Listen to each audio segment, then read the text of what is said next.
To exam facts. भूगोल एक समग्र अध्ययन में चर्चा का विषय है ब्रह्मांड एवं सौरमंडल। इस वीडियो में हम ब्रह्मांड और सौरमंडल से संबंधित कुछ महत्वपूर्ण प्रश्नों पर चर्चा करेंगे। तो चलिए स्टार्ट करते हैं। हमारा पहला प्रश्न है, सौरमंडल के संबंध में निम्नलिखित में से कौन सा कथन सही नहीं है। यहाँ पर 4 ऑप्शन दिए गए हैं, जिसमें से असत्य कथन की पहचान करनी है। पहला कथन है, हमारा सौरमंडल मिल्की वे आकाशगंगा में स्थित है। तो ये जो कथन दिया गया है ये कथन करेक्ट है, क्योंकि हमारा सौरमंडल आकाशगंगा में स्थित है। ऐसा माना जाता है कि सूर्य गैसों के संघनन से बना है। ये कथन भी करेक्ट है, क्योंकि सूर्य गैसों के संघनन से निर्मित हुआ है।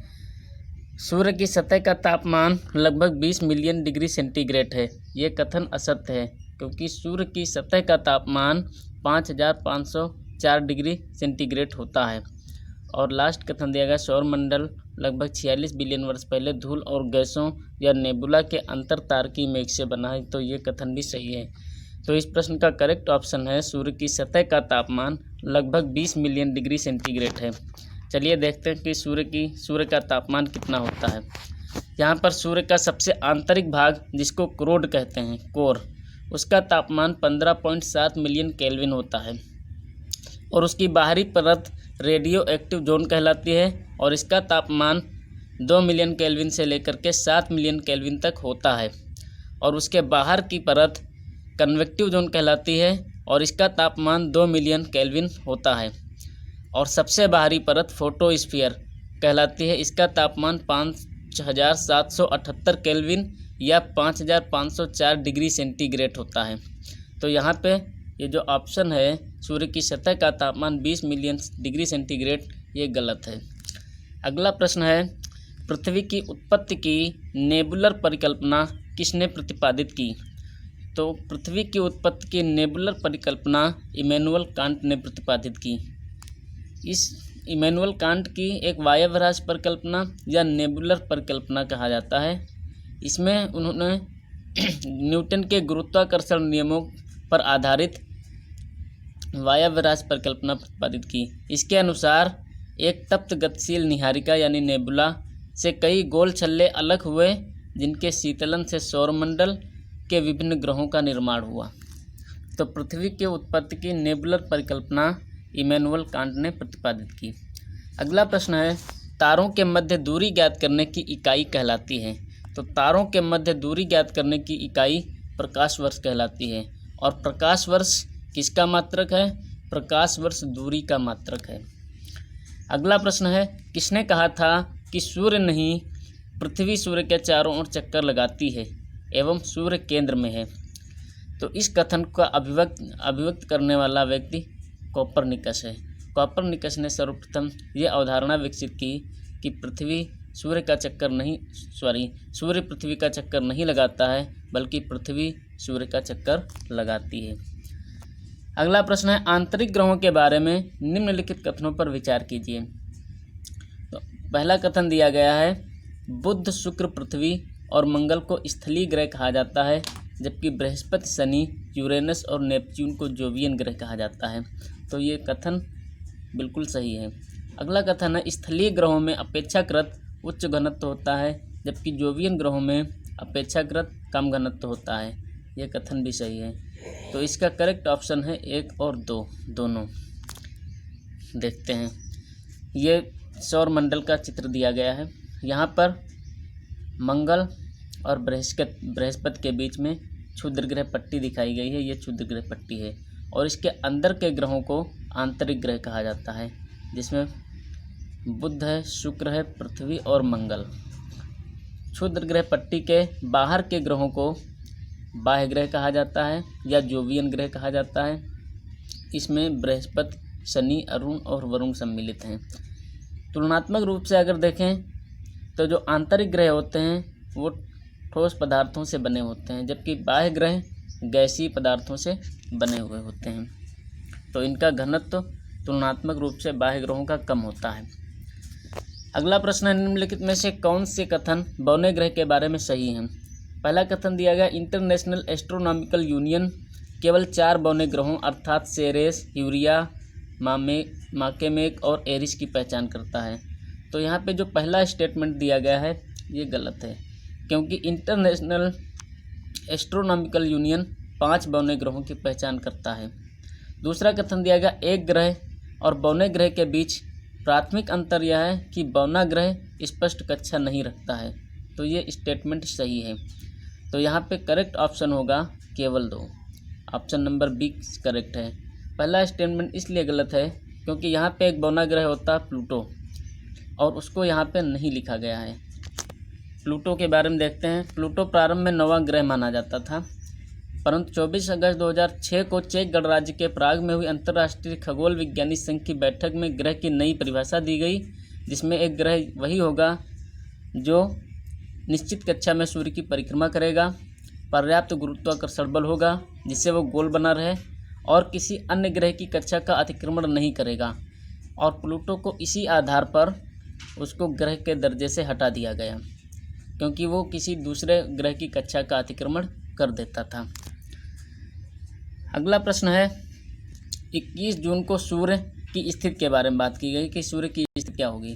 तो 21 जून को जो सूर्य है वो आर्कटिक वृत्त पर क्षितिज के नीचे नहीं डूबता है, क्योंकि जून के महीने में उत्तरी गोलार्ध सूर्य की ओर झुका हुआ होता है, और जिसकी वजह से आर्कटिक वृत्त पर सूर्य क्षितिज के नीचे नहीं डूबता है और वहाँ पे दिन रात उजाला रहता है। अगला प्रश्न है, निम्नलिखित में से कौन से कथन सही हैं। यहाँ पे सही कथन की पहचान करनी है। पहला कथन है, बृहस्पति, शनि और वरुण ग्रहों के चारों ओर छल्ला युक्त रिंग संरचना बनी हुई है। तो यहाँ पे जो पहला स्टेटमेंट है ये गलत है, क्योंकि बृहस्पति, शनि और वरुण नहीं होगा यहाँ पे, बल्कि अरुण होगा। अरुण के चारों ओर रिंग संरचना बनी हुई, तो यहाँ पे वरुण गलत है, इसलिए ये स्टेटमेंट गलत है। दूसरा कथन दिया गया है, मंगल एवं शनि के बीच क्षुद्र ग्रहों की एक परत स्थित है। तो ये कथन भी गलत है, क्योंकि यहाँ पे मंगल एवं शनि नहीं होना चाहिए, बल्कि मंगल और बृहस्पति होना चाहिए। तीसरा कथन दिया गया है, सौर मंडल में शनि और बृहस्पति के सर्वाधिक चंद्रमा हैं। तो ये कथन भी सही है। शुक्र ग्रह को पृथ्वी का जुड़वा भी ग्रह कहा जाता है। तो ये करेक्ट, ये भी कथन सही है, इसलिए इसका करेक्ट ऑप्शन होगा 3 और 4, यानी कि इसका बी ऑप्शन सही है।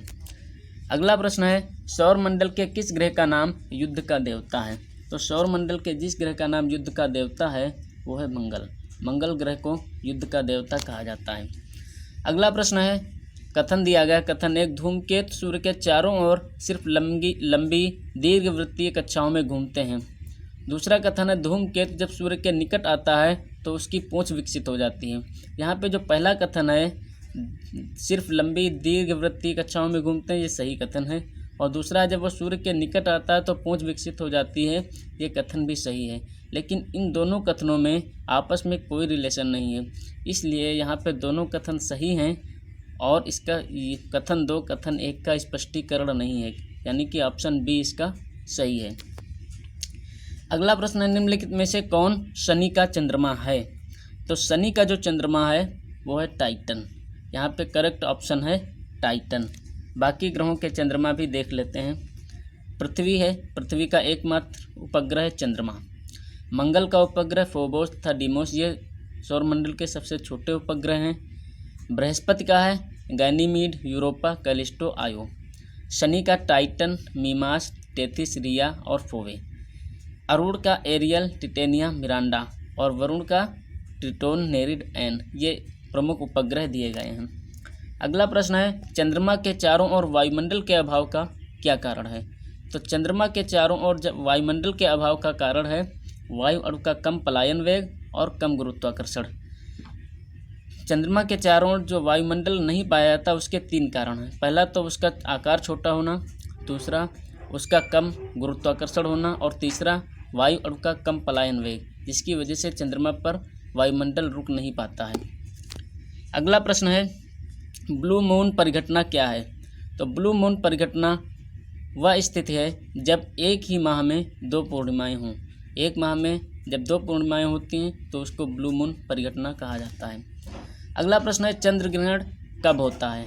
तो जब चंद्र ग्रहण तब होता है जब सूर्य एवं चंद्रमा के मध्य पृथ्वी आ जाती है। जब सूर्य एवं चंद्रमा के मध्य पृथ्वी आ जाती है तब चंद्र ग्रहण होता है। इसको इमेज के माध्यम से समझते हैं। देखिए दूसरे वाले इमेज में चंद्र ग्रहण दिखाया गया। यहाँ पे ये सूर्य है और ये पृथ्वी है और ये चंद्रमा है। तो सूर्य और चंद्रमा के बीच में पृथ्वी आ जाने से यहाँ पर चंद्र ग्रहण हुआ है। इसी तरीके से जब सूर्य और पृथ्वी के बीच में चंद्रमा आ जाता है तो सूर्य ग्रहण होता है। अगला प्रश्न है, निम्नलिखित कथनों पर विचार कीजिए। पहला कथन है पृथ्वी की सूर्य से अधिकतम दूरी को उपसौर कहा जाता है। तो यहाँ पे जो पहला कथन दिया गया है ये कथन गलत है, क्योंकि पृथ्वी की सूर्य से अधिकतम दूरी को उपसौर नहीं बल्कि अपसौर कहा जाता है। और दूसरा कथन दिया गया है 3 जनवरी को सूर्य पृथ्वी के सर्वाधिक निकट होता है, जबकि 4 जुलाई को सूर्य पृथ्वी से सर्वाधिक दूरी पर होता है। दूसरा कथन सही है। तो यहाँ पे करेक्ट ऑप्शन होगा केवल 2, यानी कि इसका बी ऑप्शन सही है। देखिए यहाँ पे सूर्य के चारों ओर परिक्रमा के दौरान पृथ्वी 4 जुलाई को सूर्य से सबसे अधिक दूर होती है। इस स्थिति को अपसौर कहा जाता है, यानी कि अधिकतम दूरी को अपसौर कहा जाता है। तथा 3 जनवरी को पृथ्वी सूर्य के सबसे निकट होती है और पृथ्वी की इस स्थिति को उपसौर कहा जाता है। न्यूनतम दूरी को उपसौर कहा जाता है। अगला प्रश्न है, मिलान कीजिए। ग्रीष्म अयनांत। अयनांत साल की वो स्थिति होती है जहाँ पर दिन और रात बराबर होते हैं। तो ग्रीष्म अयनांत होता है 21 मार्च को और शीत अयनांत होता है 23 सितंबर को। वर्ष का छोटा दिन उत्तरी गोलार्ध में 22 दिसंबर को होता है और वर्ष का बड़ा दिन उत्तरी गोलार्ध में 21 जून को होता है। तो इसका करेक्ट ऑप्शन होगा ए, यानी कि यहाँ पे 4 होना चाहिए, जहाँ पे लास्ट में 5 लिखा है डी में, यहाँ पे 4 होगा। ठीक है। अगला प्रश्न है, दूसरी याम्योत्तर रेखाओं के विपरीत अंतर्राष्ट्रीय दिनांक रेखा टेढ़ी मेढ़ी क्यों बनाई जाती है? तो अंतर्राष्ट्रीय दिनांक रेखा टेढ़ी मेढ़ी इसलिए बनाई जाती है ताकि कुछ भूमि क्षेत्रों एवं द्वीप समूहों को उसी कैलेंडर दिवस में रखा जा सके। तो जो अंतर्राष्ट्रीय तिथि रेखा है उसको प्रशांत महासागर में 4 जगह मोड़ा गया है ताकि विभिन्न द्वीप समूह जो एक ही देश में सम्मिलित हैं उनको एक ही कैलेंडर दिवस में रखा जा सके। अगला प्रश्न है, निम्नलिखित समूहों में से किस एक के देशों में से भूमध्य रेखा गुजरती है? तो जिन देशों से होकर के भूमध्य रेखा गुजरती है उनका सही समूह है कोलंबिया, केन्या और इंडोनेशिया। इसको इमेज में देखते हैं। जिन देशों से भूमध्य रेखा गुजरती है उनमें दक्षिणी अमेरिका में सबसे पहले पश्चिम से इक्वेडोर, उसके बाद कोलंबिया, उसके बाद ब्राज़ील, उसके बाद अफ्रीका में साओ टोम, उसके बाद गैबन, रिपब्लिक ऑफ कांगो, उसके बाद डेमोक्रेटिक रिपब्लिक ऑफ कांगो, उसके बाद युगांडा, उसके बाद केन्या और सोमालिया। एशिया में मालदीव्स, इंडोनेशिया और किरिबाती, इन देशों से होकर के भूमध्य रेखा गुजरती है। अगला प्रश्न है, निम्नलिखित कथनों में कौन से कथन असत्य हैं? यहाँ पर असत्य कथन की पहचान करनी है। पहला कथन दिया गया, पृथ्वी पर आने वाले सौर विकिरण को सूर्यातप के नाम से के रूप में जाना जाता है। तो पहला कथन सही है। जो पृथ्वी पर सौर विकिरण प्राप्त होता है उसको सूर्यातप कहा जाता है। दूसरा कथन दिया गया, जब पृथ्वी सूर्य के सबसे नज़दीक होती है तो पृथ्वी की स्थिति को अपसौरिक कहा जाता है। ये स्टेटमेंट गलत है, क्योंकि जब पृथ्वी सूर्य के सबसे नज़दीक होती है तो उसको उपसौरिक कहा जाता है। तो इसका करेक्ट ऑप्शन होगा केवल 1। अगला प्रश्न है, ग्लोब पर वह कौन सा स्थान है जहां 0 डिग्री अक्षांश एवं 0 डिग्री देशांतर रेखाएं आकर के मिलती हैं? तो ग्लोब पर वह स्थान अटलांटिक महासागर में पड़ता है। इसको इमेज में देखते हैं। ये देखिए 0 डिग्री अक्षांश रेखा गई है, इसको विषुवत रेखा कहते हैं। और ये 0 डिग्री देशांतर रेखा है, इसको ग्रीनविच रेखा भी कहा जाता है। तो ये दोनों अटलांटिक महासागर में, ये अटलांटिक महासागर है इस आकार का, और यहाँ पर ये दोनों मिल रही हैं। इसको गिनी की खाड़ी भी कह सकते हैं, क्योंकि ये गिनी की खाड़ी में ही पड़ता है। अगला प्रश्न है, निम्नलिखित में से किस ग्रह को पृथ्वी की जुड़वा बहन कहा जाता है? तो पृथ्वी की जुड़वा बहन के रूप में जाना जाने वाला ग्रह है शुक्र, क्योंकि ये आकार में और भार में बिल्कुल पृथ्वी जैसा ही है। लास्ट प्रश्न है हमारा, जिस ग्रह की अपने अक्ष पर परिभ्रमण की अवधि सूर्य के चारों ओर परिक्रमण की अवधि से अधिक है। तो जो ग्रह अपने अक्ष पर घूमने में ज़्यादा समय लगाता है, इससे पहले कि वो सूर्य के चारों ओर चक्कर पूरा कर लेता है, वो ग्रह भी है शुक्र। इसका करेक्ट ऑप्शन है शुक्र। तो यहाँ पर हमारा वीडियो कंप्लीट हुआ। वीडियो को अच्छा लगा हो तो लाइक करिए, शेयर कीजिए और चैनल को सब्सक्राइब कीजिए। धन्यवाद।